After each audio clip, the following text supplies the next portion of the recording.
Comenzando un nuevo capítulo de Biblia Fácil, y qué alegría poder saludarte. Gracias por estar en sintonía de este programa.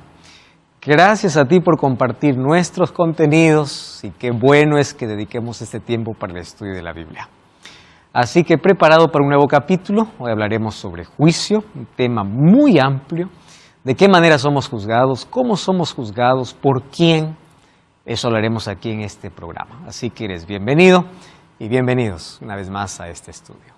Como siempre, antes de poder abrir la Biblia y abrir nuestro estudio, yo quiero ofrecer un material exclusivo, extraordinario, para todos aquellos que acompañan nuestro programa. El curso bíblico En Busca de la Verdad está disponible a través de nuestro número de WhatsApp, que es el +5512 9810 1460, o también ingresa a estudielabiblia.com. Allí tú vas a encontrar este y otros materiales que te van a ayudar en tu crecimiento y fortalecimiento espiritual. ¿Listos para nuestro tema? Vamos a abrir la Biblia y antes hacemos una oración. Oramos. Te damos gracias, Señor, por esta oportunidad que tenemos de estudiar tu palabra y una vez más pedimos la dirección de tu Santo Espíritu. Sin tu presencia no podemos estudiar tu palabra porque queremos ser iluminados, ser guiados, y sobre todo al comprender este tema pueda traer a nuestro corazón fortaleza, esperanza y podamos finalmente hacer nuestra entrega completa a ti. Danos tu bendición en el nombre de Jesús. Amén. El tema de hoy tiene que ver con los libros celestiales. La Biblia habla de libros. Alguien me preguntó así, ¿cómo son los libros que están en el cielo? O sea, siéndote sincera y muy simpáticamente, no sé, me imagino estantes en el cielo con los libros. ¿Y cómo es eso? Hoy vivimos en un mundo de alta tecnología. Libros digitales, todo se digitaliza. ¿Será posible que en el cielo existan todavía los libros tan antiguos? Bueno, cuando los profetas recibieron la visión, ellos contemplaron libros. Probablemente si es que hubiesen ellos visto otra cosa que no sean libros, probablemente no podrían haberlo descrito porque no estaba dentro de su capacidad o dentro de su memoria, dentro de aquello que ven para escribir algo desconocido. Así que Dios les mostró algo que ellos conocían. Pero bueno, no conocemos con exactitud cómo son esos libros. Lo que la Biblia menciona es que existen libros en el cielo. ¿Y para qué? Tiene un propósito. Para poder registrar cada acción humana, porque al ser registrada, entonces quedará como evidencia de que la justicia de Dios es perfecta. ¿Por qué razón? Porque el mal, cuando entró, no solamente afectó la tierra, afectó el universo. El mal envuelve también ángeles, porque la tercera parte de ángeles siguieron al acusador, a Satanás. Entonces el mal envuelve al universo, primero al ser humano que necesita ser salvo, al universo, todos los seres creados por Dios, porque todos están en la expectativa cómo Dios trata el mal, y los ángeles, porque parte de los ángeles se rebelaron. La finalidad del juicio es que no quede rastro de dudas sobre el carácter de Dios para la humanidad, para los ángeles y para el universo. Para ello necesitan ser registradas cada acción, porque detrás de cada acción está un acto de justicia de Dios. Entonces la eternidad comenzará sin rastro de duda en el universo, para el ser humano y para los ángeles. Hoy veremos, por eso es que se necesitan libros. Vamos a partir de un punto importante. Ustedes saben que el santuario terrenal, el santuario que Dios mandó construir a Moisés, era una copia, una figura, no una copia exacta, era una miniatura del santuario que está en el cielo. El santuario mostraba el ministerio bifásico de Cristo. ¿Qué significa bifásico? En primer lugar, presentaba el ministerio de Cristo en la tierra. Y el ministerio de Cristo en la tierra estaba representado por todo lo que había en el santuario. Los panes, el cordero que moría, todos los sacrificios, las fiestas apuntaban ¿a dónde? A Cristo. Primera parte de su ministerio. La segunda parte del ministerio de Cristo también está representada en el santuario. Jesús como sacerdote y como sumo sacerdote. Entonces, en el santuario está Jesús como cordero, como sacrificio, y también Jesús como sacerdote y sumo sacerdote. Por ello, una vez al año, en el santuario se hacía una purificación, que era el 10º día del 7º mes, el mes de Tishri, se llamaba en el calendario judío. Ese día era el día del Yom Kippur, el día de la purificación del santuario. La pregunta es, ¿purificar de qué? ¿De qué se tenía que hacer limpieza? Resulta que cuando un pecador o alguien que reconocía su falta iba a pedir perdón, tenía que llevar un cordero sin defecto, porque representaba a Jesús, y entraba hasta la primera parte del santuario, que era el atrio. En el atrio le esperaba el sacerdote. El sacerdote no degollaba al animal. Quien degollaba al animal era el pecador. El sacerdote le entregaba un cuchillo y antes de poder degollar a aquel animal inocente, el pecador colocaba su mano encima de la cabeza de aquel animal inocente y ahí ocurría la transferencia de culpa. El pecador merecía morir, pero ahora transfiere la culpa al animal y el animal muere en su lugar. Solo que ese animal representaba ¿a quién? A Cristo. Mis culpas, ¿a quién se los cargó? Cristo. Pero todo eso se ve en el santuario. ¿Qué cosa es lo que hacía el sacerdote? El sacerdote juntaba la sangre, colocaba en los cuernos, recuerden que cuernos en la Biblia representa poder, del altar, y parte de la sangre también llevaba ¿hacia dónde? Adentro al lugar santo. Él no podía entrar al lugar santísimo, porque había una cortina que lo dividía. Al lugar santísimo entraba solamente el sumo sacerdote una vez al año para hacer la purificación o limpieza. Entonces, lo que hacía el sacerdote era asperjar la sangre en las cortinas. De esa manera, el pecado entraba al santuario para contaminar el santuario. ¿De qué manera entraba? A través de la sangre. ¿Esa sangre qué cosa representaba? El registro de todos los pecados. Entonces, cuando llegaba el 10º día del 7º mes, el sumo sacerdote hacía un sacrificio por él, por su familia, era un día especial, todos estaban alrededor como congregación orando, arrepintiéndose, pidiendo perdón por sus pecados, se hacía un sacrificio diferente y allí ocurría la purificación del santuario. ¿Qué significaba? Dios había perdonado completamente el pecado de todos aquellos que habían confesado con sinceridad. Y uno puede decir, pues bueno, eso ocurrió aquí en la tierra, en el cielo no puede suceder eso, porque el cielo es perfecto, es santo, no puede estar contaminado por nada. Pero recordemos que el santuario era figura. Vamos a Hebreos capítulo 9. Hebreos capítulo 9, versículo 23. Miren lo que dice para poder entender mejor este asunto. Hebreos capítulo 9. De paso, el libro de Hebreos habla mucho sobre el santuario celestial, donde está Jesucristo ahora haciendo su ministerio.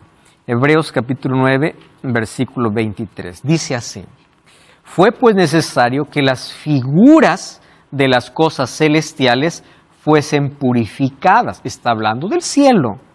Pero las cosas celestiales mismas con mejores sacrificios que estos. Entonces, ¿cómo se purificaba el santuario terrenal? Con sacrificio de animales. ¿Cómo se iba a limpiar, purificar el santuario celestial? Con mejor sacrificio. ¿Qué sacrificio? El sacrificio de Jesús. La pregunta es, ¿cómo es que llega una vez más a esa contaminación y tiene que haber un juicio, una purificación? Pues es simple, a través de los registros de pecado. Porque aunque el pecado no puede entrar al santuario celestial, los registros de pecado, que son nuestros pecados, ingresan allí. Y Dios tiene que hacer ¿qué cosa? Un juicio. ¿Y cómo ingresan nuestros registros? A través de los libros, a través de nuestras acciones, motivaciones que son registradas todos los días. Entonces, así como era necesario un juicio, que era el 10º día del 7º mes en el santuario terrenal, en el cielo Dios tendría que también hacer un juicio para también purificar. Y eso vamos a entenderlo en el desarrollo de esta lección.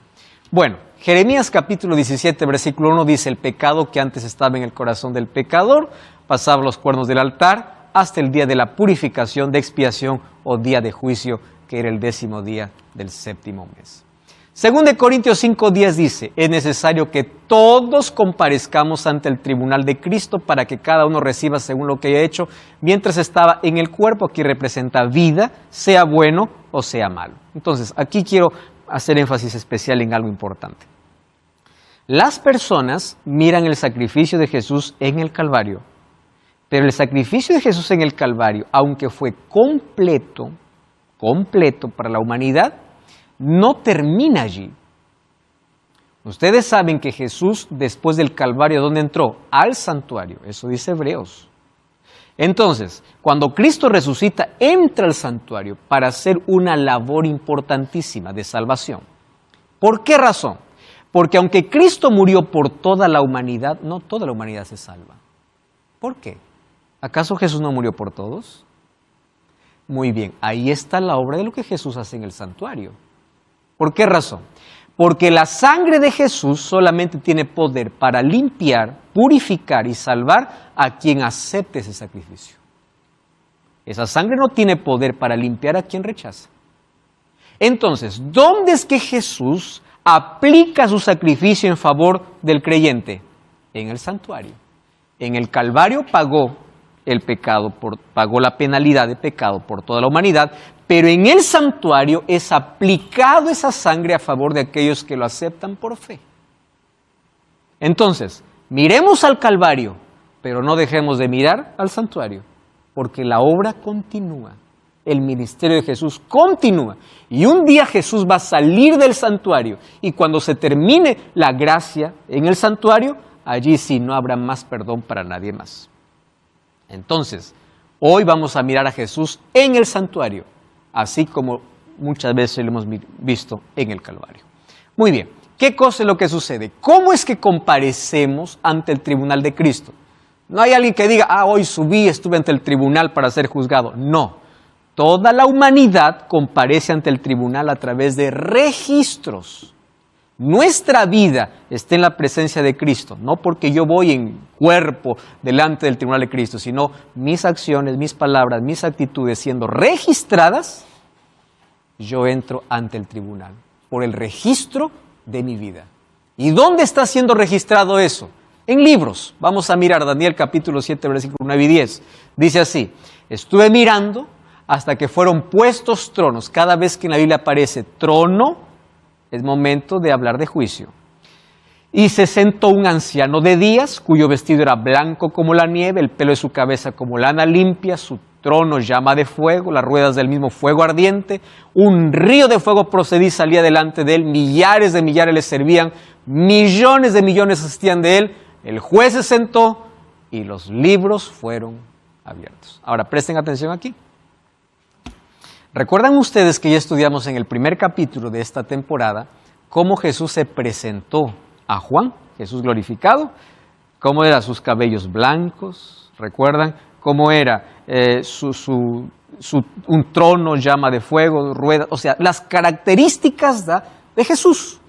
Pero ahora como juez, listo para poder ejecutar un juicio. ¿Y ustedes saben en qué momento se escribe esta escena de juicio? Después que el cuerno pequeño, que es un poder religioso que persigue a los cristianos, que persiguió durante la Edad Media, desde el año 538 hasta 1798, que son 1260 años de hegemonía, de persecución, después de que la verdad fue echada por tierra, después que hubo persecución, aparece ese texto. ¿Qué significa? Que el juicio en el cielo comenzaría después de 1798, porque en 1798 cesó toda esa hegemonía.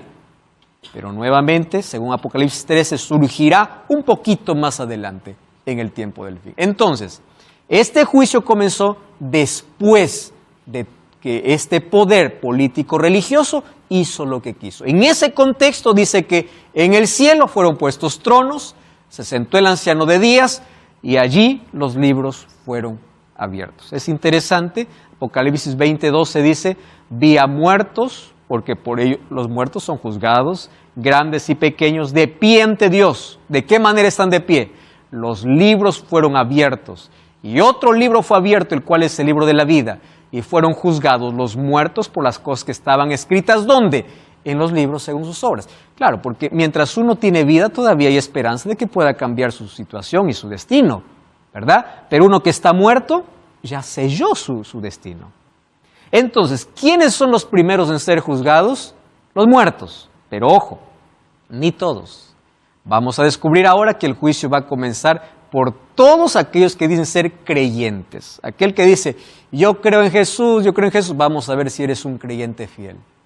Y para que tú puedas dar evidencia que eres un creyente fiel, vamos a revisar tu historia. Comparece ante el tribunal. ¿De qué manera comparezco ante el tribunal? A través de un registro. Y ese registro está en los libros que en la Biblia aparecen. Entonces, nuevamente aquí, libros fueron abiertos, libro de la vida y todo lo que está escrito en los libros. Ahora, ¿qué cosa está escrito en los libros? Eclesiastés 12:14 dice, todas las cosas, aquellas que dices, nadie me ve, esto lo hice solito, esto estuvo bien camuflado, estoy hablando para alguien que cometió un acto de injusticia, una violación, un acto de corrupción, nadie se dio cuenta, supiste hacerlo, están registradas tus acciones. Porque las cosas ocultas ante los hombres son descubiertas ante Dios. Eclesiastés 12:14 están las cosas encubiertas. Proverbio 16:2 es interesante, mira lo que está escrito. Motivaciones. Vamos a Proverbios, capítulo 16, versículo 2.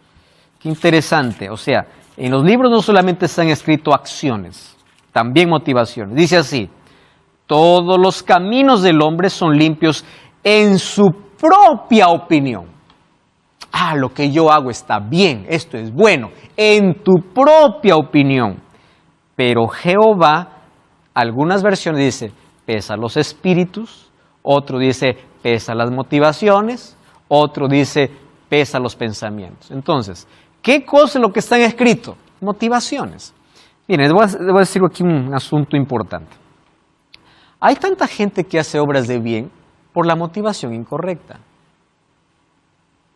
Hay muchas obras buenas por la motivación incorrecta. Entonces, para la gente tú puedes arrancar un aplauso de admiración, pero para Dios dice, yo sé por qué lo hiciste. Puedes ser aplaudido por todo el mundo, pero yo conozco qué te llevó a hacer eso. No fue un acto de bondad, fue porque querías un puesto, hiciste una obra de bien porque alguien te estaba mirando, diste una limosna porque viste que alguien te iba a tomar una fotografía, pero tú no lo hiciste porque realmente hay amor. Entonces Dios no solamente ve acciones, ve motivaciones. Fernando. Una consulta, cuando alguien, por ejemplo, ayuda a un indigente dándole comida, pero quizás motivado por quedar bien en el barrio, con los vecinos, con la gente que pasa. El señor que vive en la calle fue ayudado, recibió ayuda, independientemente de la motivación. ¿Esa persona que dio tiene su recompensa o como la motivación fue mala no la tiene por más que ayudó? Te voy a dar un ejemplo que Jesús mismo mencionó. Dice Jesús a sus discípulos, no seáis como los fariseos que son hipócritas. Ellos aman orar en las calles para ser vistos. Ellos ya tendrán su recompensa. ¿Qué recompensa? Muy bien. Ellos tienen una recompensa de esta vida, pero no tienen la recompensa del cielo. Tienen la recompensa de la gente, pero no la recompensa del cielo. Entonces, la recompensa viene no en base a lo que hago, porque Dios no solamente ve mi acción, Dios ve mi motivación. Hay tantas obras buenas hechas por motivos incorrectos. Políticos hacen tanta obra de bien, pero no lo hacen por amor, lo hacen por un voto, de ahí se van a olvidar de todo. Hay tanta gente que hace una obra grandiosa por salir en un diario, por salir en una red social, entonces, ¿qué cosa te motiva a hacer? Entonces, están registradas no solo acciones, sino motivaciones. Y una acción hecha por una motivación incorrecta no tiene recompensa celestial. Diego. Sí, pastor. Entonces, eso es lo que comúnmente ahora pasa en las redes sociales, que la gente hace cosas como todo que mencionó, ¿sí? Pero es por una acción y no es la intención realmente de lo que buscan. Exactamente. Entonces una más. Es ahí donde Jesús dice que tu mano izquierda no se entere de lo que hace tu mano derecha. Exactamente. Hay tantas obras de bien que uno no necesita publicar. Ahora, uno no sabe la motivación por la cual uno lo hace. Algunos pueden publicar una acción de bien para motivar, incentivar o para mostrar no lo que ellos están haciendo, sino para que otros puedan seguir eso. Entonces, ¿quién es el único que conoce la motivación? Es Dios. Entonces tampoco puedo juzgar a todo aquel que publica porque yo no sé la motivación. Quien es el único que pesa pensamientos, motivaciones, es Dios. Ahora, el problema no es mirar lo que el otro hace, sino lo que yo hago, por qué lo hago. Ahí está el asunto, mi experiencia, mi vida. Entonces, toda cosa oculta es escrita, toda motivación es escrita. Número 3, incluso las lágrimas de los justos son escritas. Interesante, ¿no? El libro de Salmo 56:8 dice que las lágrimas de los hijos de Dios son contabilizadas. Vamos a ver dónde son escritas. Dice la Biblia que hay libros, hay registros. ¿Qué tipo de libros? Vamos al primero. El registro general de la humanidad. Salmo 139:16 dice así: mi embrión vieron tus ojos, y en tu libro estaban escritas todas aquellas cosas que fueron luego formadas, sin faltar una de ellas. El registro de nacimiento de cada ser humano no se coloca cuando uno va a sentar una partida. El registro de nacimiento del ser humano es colocado por Dios del momento que hay vida en el útero. Entonces, todo aquello que atente contra la vida es registrada. Es por eso que la Biblia condena el aborto, el atentar contra la vida, porque la vida de una persona es tan sagrada que está siendo registrada por Dios desde el primer momento. El registro general, correcto, de la humanidad. Número 2, el libro de la vida. Vamos a Lucas capítulo 10, versículo 20. Un día los discípulos están muy felices. Ellos están viniendo porque han sacado demonios, han hecho milagros por el poder de Dios y vienen a Jesús a contar y le dicen: mire, hemos hecho tantas cosas. Lucas 10, 20. Y dice ahí el versículo: no regocijéis de que los espíritus se os sujetan. Regocijaos que vuestros nombres estén escritos en los libros del cielo. O sea, incluso las cosas poderosas que uno puede hacer para el Señor están bien, pero tu mayor regocijo no es solamente eso. Tu mayor alegría tiene que ser que tu nombre esté escrito en los libros del cielo. ¿Qué libros? Vamos a ver en qué libro es esto. Daniel capítulo 12, versículo 1. Aquí habla acerca de un libro que es el libro de la vida. Daniel capítulo 12, versículo 1. Dice así: en aquel tiempo se levantará Miguel, el gran príncipe que está de parte de los hijos de tu pueblo. Será tiempo de angustia, el cual nunca fue desde que hubo gente hasta entonces. Pero en aquel tiempo será libertado tu pueblo. ¿Quiénes? Todos los que se hayan escritos en el libro. ¿Qué libro? ¿Quiénes serán libertados en el tiempo de angustia? Apocalipsis capítulo 21, versículo 27. Miren, Apocalipsis capítulo 21, versículo 27. Allí dice el texto así: no entrará en ella cosa inmunda o que hace abominación y mentira, sino solamente los que están inscritos en el libro de la vida y del Cordero. Entonces, ¿cuándo nuestro nombre se escribe en el libro de la vida? ¿Cuando somos buenitos? ¿Cuando hacemos acciones? ¿Cuando vamos a la iglesia? No. Cuando tenemos una experiencia real con Jesús. Por eso ni todo creyente tiene su nombre escrito en el libro de la vida. Porque hay tantos creyentes que solo tienen máscara de religiosidad, pero no experiencia real con Dios. Por eso es que no todo el que me dice Señor, Señor entrará en el reino de los cielos, dice Mateo 7:21, sino aquel que hace la voluntad de mi Padre que está en los cielos. ¿Qué es hacer la voluntad del Padre? Someter la vida ¿a dónde? A la palabra de Dios.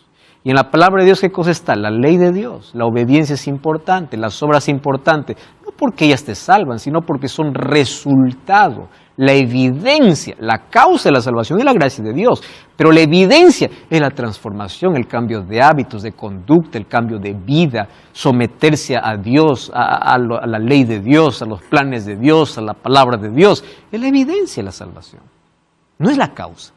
Ahora, qué interesante es que nuestro nombre se escribe en el libro de la vida cuando aceptamos a Cristo y tenemos una experiencia real con Él.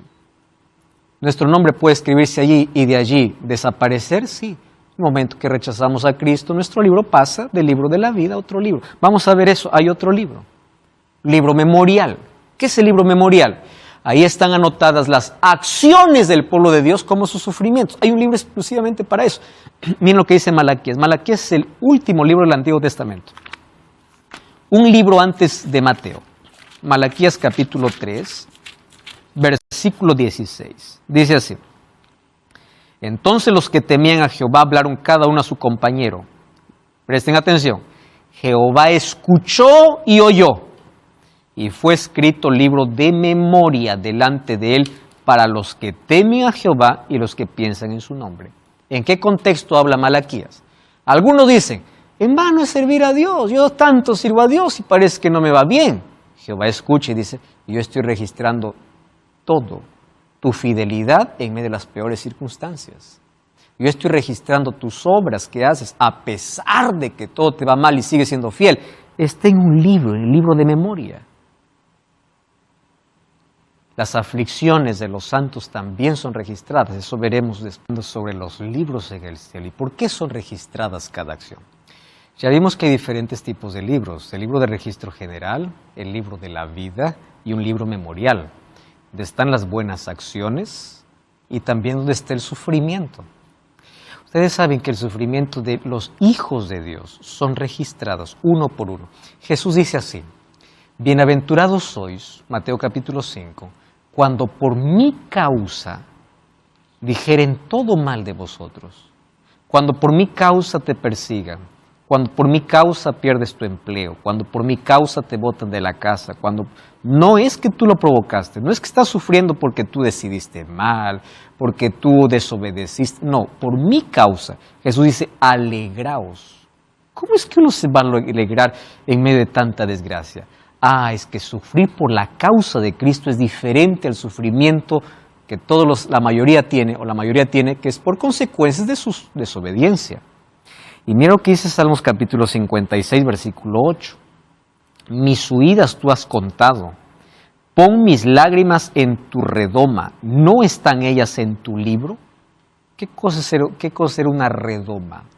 Redoma era un pote especial, que especialmente aquellos soldados que iban a la guerra dejaban para su familia. Era más o menos como un frasco que ellos guardaban y decían así, cada vez o todos los días que yo te recuerde y yo llore, cada lágrima colocaré en este frasco. Y a veces era tan dolorosa la ausencia, o a veces hasta aquella persona no volvía más, y aquel frasco se llenaba de lágrimas. Y al regresar decía, cada lágrima que yo lloré por ti está aquí. Y esas lágrimas representaban el dolor de la ausencia. Y aquí dice incluso, Señor, en tu redoma están mis lágrimas, porque Dios no olvida ninguna lágrima. Incluso aquella que en silencio derramaste en tu cuarto sin que nadie sepa, a nadie le importó cómo te sentías, está registrado. Entonces, qué privilegio ser parte de la familia de Dios cuando por fe uno acepta a Jesús, porque aunque en el mundo somos ignorados, aunque en el mundo hay sufrimiento, nada puede escapar a los ojos de Dios. Incluso está registrado todo eso. Y obviamente hay un cuarto libro que es el libro de pecados, donde están registrados actos, palabras, pensamientos, motivaciones, todo lo que es pecaminoso. Vamos a Mateo capítulo 12, versículo 36 y 37. Ya vimos que Eclesiastés dice que hasta las cosas ocultas, Proverbio dice hasta las motivaciones. Y vamos a Mateo capítulo 12, versículo 36, versículo 37. Quería de repente leer un poco más en la Biblia y ya rápidamente pasamos a otro. Yo quería detenerme todavía en la lectura de ese pasaje para poder entender un poco más. y pasaba muy rápido, entonces es como que... Dice así, el hombre, mas yo os digo que toda palabra ociosa que hablen los hombres, de ella darán cuenta en el día del juicio. Por tus palabras serás justificado y por tus palabras serás condenado.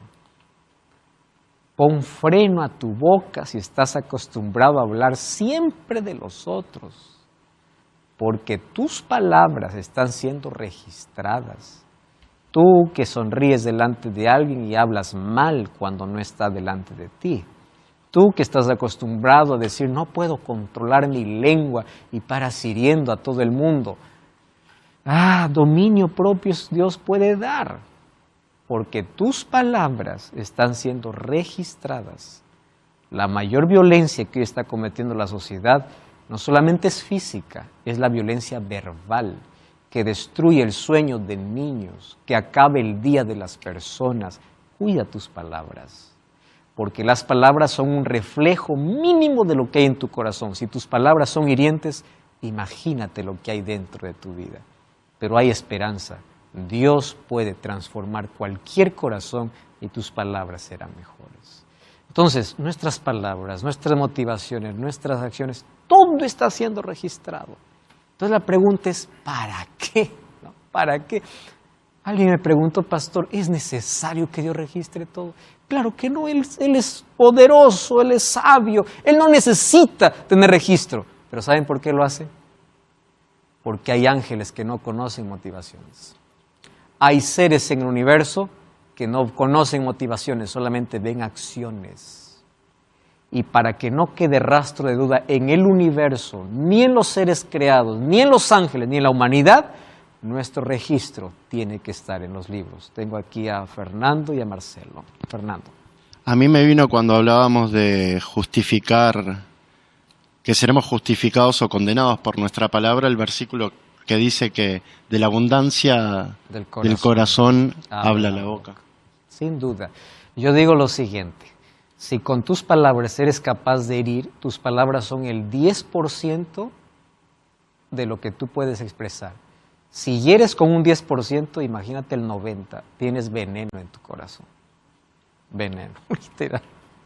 Pero hay tanta gente con sus palabras fortalece, entonces significa que tiene un corazón en paz. Las palabras son medicina o son veneno, pero es el reflejo de lo que hay dentro. Marcelo. Pastor, estos 4 libros definitivamente son la receta del ser humano.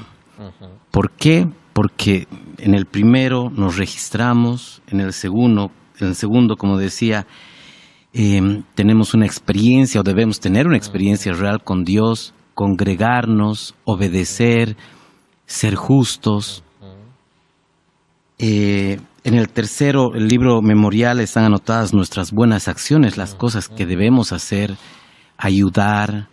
Supongo que en este libro también está el agradecimiento.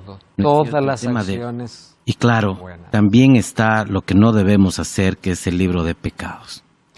Entonces, toda nuestra vida está registrada. El asunto es dónde aparece nuestro nombre, ¿no? ¿Dónde está nuestro nombre? Ahora, ¿y dónde no debe estar también? Fíjense ahora, vamos a responder la pregunta. ¿Por qué es necesario un registro? ¿Por qué? Ya les dije, Dios no necesita de registros, pero el hombre sí, los ángeles sí, los otros seres creados sí. Ellos no ven lo que Dios ve. ¿Por qué razón? Ahora vamos a ver de que hay un juicio. Vamos a Apocalipsis capítulo 14, versículo 7. Miren, Apocalipsis capítulo 14. Apocalipsis es un libro escrito para el tiempo del fin, ¿no? 14:7. Dice así. Vamos desde el versículo 6. Vi volar por en medio del cielo otro ángel que tenía el evangelio eterno para predicar a los moradores de la tierra, toda nación, tribu, lengua y pueblo, diciendo a gran voz: temed a Dios y dadle gloria, porque la hora de su juicio, ¿qué cosa dice? Ha llegado. Muy bien. Adorad a aquel que hizo el cielo, la tierra, el mar y las fuentes de las aguas. Y de ahí va a aparecer otro ángel y luego un tercer ángel. ¿Cuándo aparecen estos ángeles? Antes de la venida de Jesús. Quiere decir que antes de que Cristo regrese, se ejecuta la primera fase de juicio. Según Daniel capítulo 7, es después de la persecución, que termina en 1798. Guillermo Miller, junto con otros, hicieron un cálculo, solo que dieron con la fecha equivocada. Ellos pensaban que el 22 de octubre de 1844 Jesús iba a volver a purificar la tierra. Lo que no entendieron que la purificación no era en la tierra, la purificación comenzaba en el cielo. ¿Con qué? Con los registros de los pecados. Se iniciaría un juicio. Entonces, antes de la venida de Jesús, estaría la primera fase de juicio, que sería el juicio de investigación o el juicio preadvenimiento. ¿Qué está haciendo Jesús en el cielo? Está abogando, aplicando su sacrificio a favor de aquel que lo acepta por fe y juzgando a aquel que murió. Porque aquel que murió creyendo en Cristo, vamos a ver si su vida realmente es coherente con la fe que tuvo.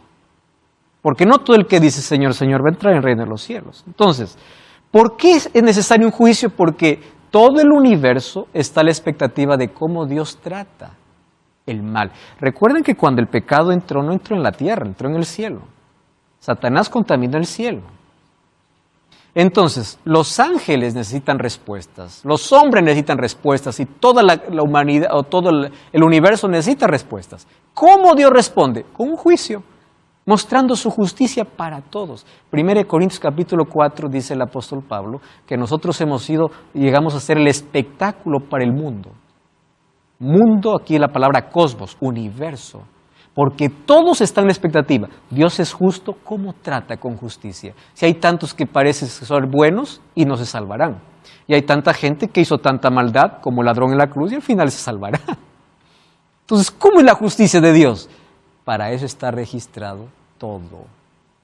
Para dar respuestas. Entonces, ¿qué cosa se trata? El juicio se divide en 3 fases. Investigador antes de su venida, comprobatorio en el milenio, después de la venida de Jesús, y ejecutivo después del milenio. Vamos a hacer un breve repaso. Primera fase. 1 Pedro 4:17 dice, es necesario que el juicio comience por la casa de Dios, o sea, por todos los creyentes. Todo aquel que dice, yo acepto a Jesús, yo vivo por Jesús, soy creyente, soy juzgado. ¿Pero por qué? Porque el juicio representa buena nueva. El creyente fiel, sincero, a pesar de sus caídas, y se aferra a Jesús, en el juicio va a ser declarado, ¿qué cosa? Justo, no por lo que hizo, sino porque él se aferró de Jesús y la justicia de Cristo pasó a él. O sea, el juicio para el creyente es buena nueva. ¿Saben cuándo es problema? Cuando yo digo, soy creyente, pero vivo separado de Jesús. Ah, soy creyente, pero yo hago buenas obras, yo voy siempre a la iglesia, no tengo tiempo para orar, no tengo tiempo para estudiar la Biblia, no tengo tiempo para Dios, no tengo tiempo, no, solamente hago cosas buenitas. Estás perdido, porque tú estás intentando pasar el juicio con tu justicia. Y ahí estás mal. Nadie puede pasar el juicio con la justicia, pero que alguien se cubre la justicia de Dios, camina con Dios y las obras aparecen, la fe aparece, la obediencia aparece, el cambio de vida aparece. En el juicio, ¿qué cosa es declarado? Inocente, porque Jesús se coloca delante. Él está conmigo, pasa. ¿Ah? Pero cuando tú intentas pasar solo, las mejores obras que tú hagas no sirven. Entonces, en el juicio preadvenimiento se define quién es auténtico creyente. ¿Quién es auténtico? Porque ni todo creyente se va a salvar, ¿correcto? Ahora, ¿qué sucede? Esta primera fase se realiza en el cielo, lo hace Jesús hasta el día que termine la gracia. ¿Cuándo termina la gracia? Nadie sabe. Pero un día Jesús en el cielo va a decir, hecho está, consumado es, se acabó. Apocalipsis 22:11, el que es justo siga justo, el que es injusto siga injusto. O sea, no hay más perdón y no hay más Espíritu Santo que convenza. ¿Qué lleva al ser humano al arrepentimiento hoy? El Espíritu Santo. Y cuando el Espíritu Santo deja de trabajar en el corazón de la humanidad, no hay más perdón porque no hay más arrepentimiento. Entonces cuando uno dice, yo tengo deseo de ir a Jesús, tengo deseo de estudiar la Biblia, tengo deseo... No eres tú, es el Espíritu trabajando en ti. Pero cada vez que tú le dices, no, todavía, espera, tú estás rechazando el trabajo del Espíritu de Dios. Entonces la obra que hoy está haciendo Jesús es de interceder, es de juzgar a los que ya murieron y a los que están vivos, darle la oportunidad de poder aceptar la gracia. ¿Qué cosa se determina en esta primera fase del juicio? ¿Quién de entre todos aquellos que dicen ser creyentes se salva y quién no? ¿Quién de entre aquellos que murieron resucita en la primera resurrección y quiénes en la segunda resurrección? Recuerden que la primera es para vida eterna, la segunda es para condenación. ¿Quién de entre los vivos que va a esperar a Jesús está listo para ir al cielo y quién no? Eso se define ¿qué? Ahora en el cielo con nuestro registro, nuestras acciones, nuestros pensamientos, nuestra vida. Ahora Jesús, por eso es que cuando Jesús dice, yo vengo con mi galardón para recompensar a cada uno, ¿qué cosa dice? Según fuese su obra. Entonces, para dar la recompensa a cada uno según fuese su obra, primero, ¿qué cosa tuvo que haber? Un balance, un registro, un juicio. Y en este juicio, Santiago 2, 10 al 12 dice, hablad y haced como los que habéis de ser juzgados por la ley de la libertad. ¿Qué ley? La ley de Éxodo capítulo 20, que nunca fue abolida, porque son principios que tienen que ver con relación con Dios y relación con mi prójimo. Eso veremos en el próximo capítulo. Ahora, en esta parte de juicio, somos salvos por gracia y juzgados por la ley, según Santiago 2, 10 al 12. Ahí viene una segunda fase. Entonces, en esta primera etapa se determina quién de entre los que profesan ser parte del pueblo de Dios es trigo, quién es cizaña, quién será salvo y quién está perdido. Pero hay una segunda fase. Vamos al libro de 2 Corintios. 1 Corintios capítulo 6, versículos 2 y 3. 1 Corintios 6, 2 y 3. Dice así, ¿no sabéis que los santos han de juzgar al mundo? Y si el mundo ha de ser juzgado por vosotros, ¿sois indignos de juzgar cosas pequeñas? ¿No sabéis que hemos de juzgar a los ángeles? Curioso, ¿no? ¿Cómo es que nosotros vamos a juzgar? Claro, es que es otra fase. Vamos a Apocalipsis capítulo 20, aquí nos va a esclarecer mucho mejor. Apocalipsis capítulo 20, versículo 4. ¿Cuándo va a ocurrir este juicio? Capítulo 21 habla del milenio. ¿Cuándo ocurre el milenio? Cuando Jesús lleva a su pueblo, cuando vuelve por segunda vez, por 1000 años al cielo. ¿Qué dice el versículo 4? Vi tronos. Ya le dije que cada vez que aparece trono es juicio. Y se sentaron sobre ellos los que recibieron facultad de juzgar. ¿Quiénes recibieron facultad de juzgar? Los redimidos.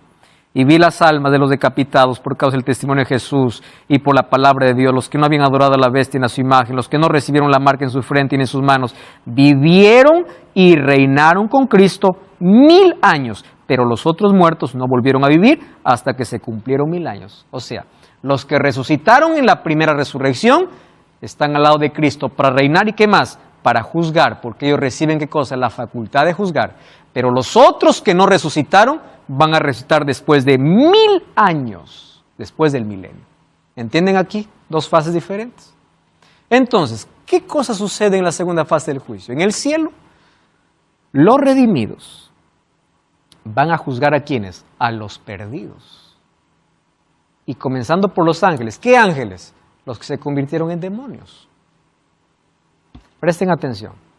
Los ángeles allí verán todas las oportunidades que tuvieron los otros ángeles para arrepentirse, pero ellos se rebelaron. Por eso fueron desterrados con Satanás al cielo. Y los seres humanos, los redimidos, van a ver por qué gente que ellos imaginaron encontrar en el cielo no está. Ustedes saben que el cielo está lleno de sorpresas, ¿no? Estarán buscando a alguien, pero él era tan bueno, él era tan... ¿Por qué no está? Ven, aquí está su registro. Se aferró a un pecado, pecados ocultos, no era auténtico, no era sincero. Señor, tú eres justo. ¿Y tú qué haces aquí? Imagínate el encuentro de Esteban con Pablo. Esteban estaba muriendo y Pablo estaba allí mirando cómo moría el primer mártir. Pero en el cielo Esteban encontrará a Pablo, porque él no supo qué ocurrió con Pablo después. ¿Y tú qué haces aquí? Yo no pensé encontrarte aquí. Bueno, estoy aquí por la gracia de Dios. ¿Y saben qué cosa? Los ángeles, ¿qué cosa dirán? Dios es justo, porque incluso el registro de los ángeles caídos están en libros, y el registro de toda la humanidad están en libros. Entonces, ¿qué cosa dice? Dios es justo. Los ángeles no tienen rastro de duda, los humanos no tienen rastro de duda. ¿Por qué?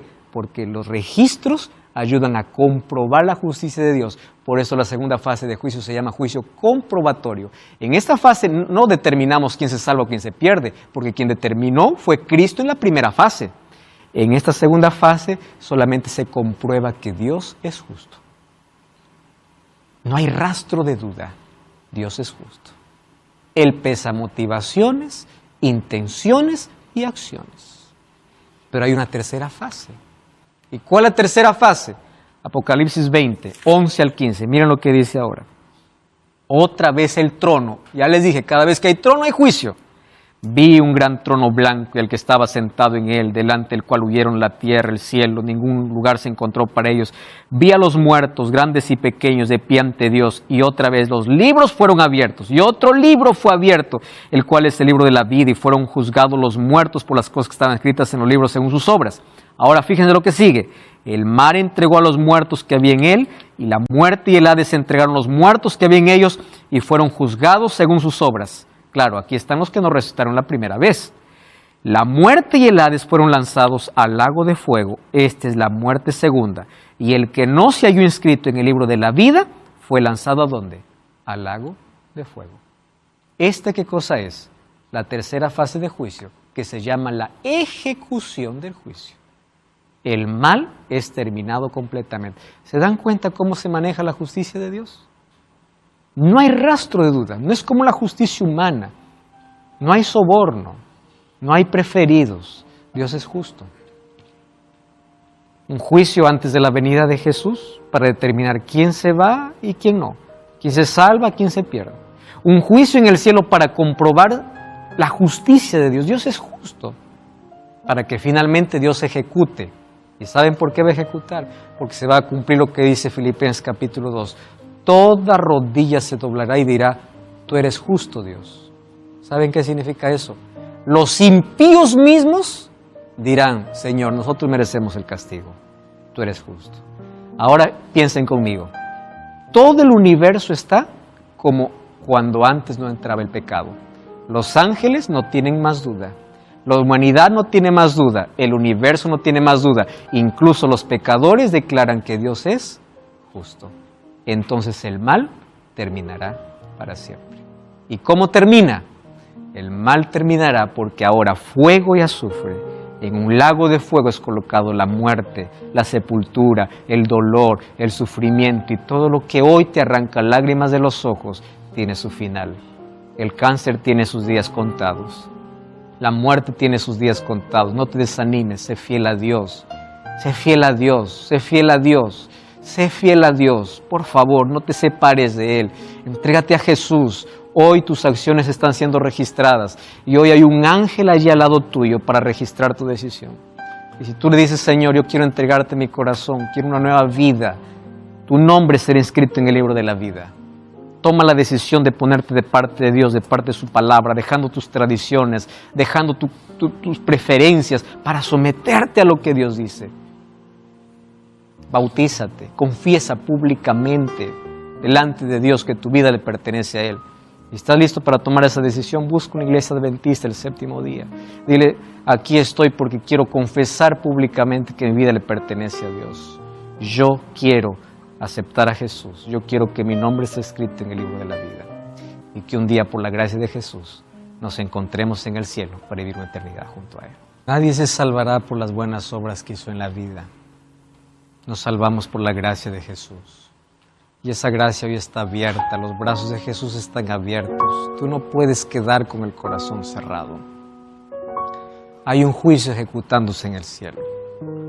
Y allí está tu nombre y las oportunidades que tuviste en vida para poder aceptar a Jesús. Mas también están registradas todas las veces que dijiste no. Y si un día tú te pierdes, no será porque no tuviste oportunidad. Será porque nunca estuviste dispuesto a rendirte a Jesús. Yo no quiero que eso sea tu destino. Hoy tú puedes sellar un compromiso con Cristo. Deja de postergar. Entrega tu vida a Jesús. Comienza a caminar con Él. Porque finalmente toda la humanidad comparecerá ante el tribunal de Dios. Y la pregunta es, ¿cómo pasarás? ¿Con Cristo o sin Cristo? Aquel que está en Cristo es nueva criatura. Y aquel que está en Cristo no recibe condenación. Recibe a Jesús en tu corazón. Y que el juicio para ti sea una noticia de buena nueva, no de miedo. Ora conmigo. Gracias, Señor, por tu palabra. Abrimos nuestro corazón, entregamos nuestra vida. Y a partir de hoy queremos caminar tomados de tu mano. Que nuestro nombre pueda estar escrito en el libro de la vida. Y que cada día podamos permanecer a tu lado y ser fiel pase lo que pase. acepta nuestra entrega. En el nombre de Jesús. Amén. Espero en una iglesia adventista para poder continuar entendiendo el plan que Dios tiene para la vida. Nos encontramos en el próximo capítulo de Biblia Fácil. Muy bien, amigos. Finalizamos nuestro periodo. Este tema es un poco más complicado para mí. Me costó un poquito más entender, siendo sincera. Fue un tema nuevo, totalmente nuevo, sí. Muy interesante, muy profundo, si vale el término, ¿no? Para poder llevarlo a la práctica de la vida a partir de hoy, ¿no? La impresión que me dejó es que en cuanto a el tema de confesiones, eso es un tema que me dejó un poco más pensativa y más reflexiva. He podido rescatar que el tema del libro memorial es muy interesante y reitero el término de profundo para poder llevarlo a la práctica, a la vida cotidiana, al día a día.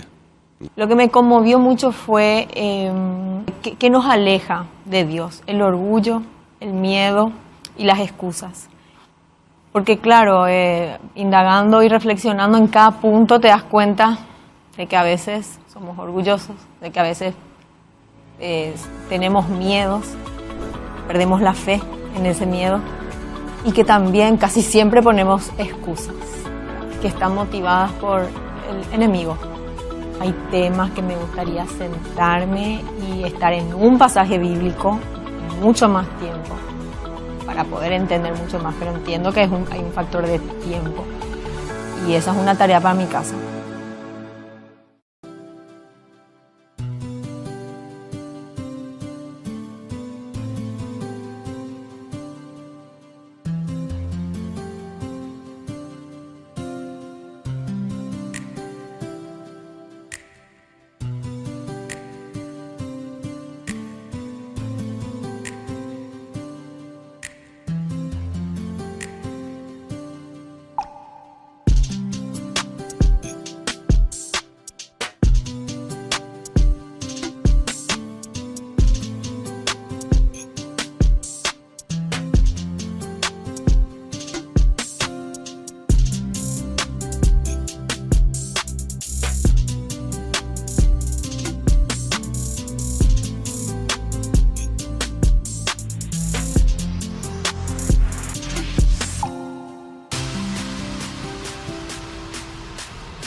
Thank you.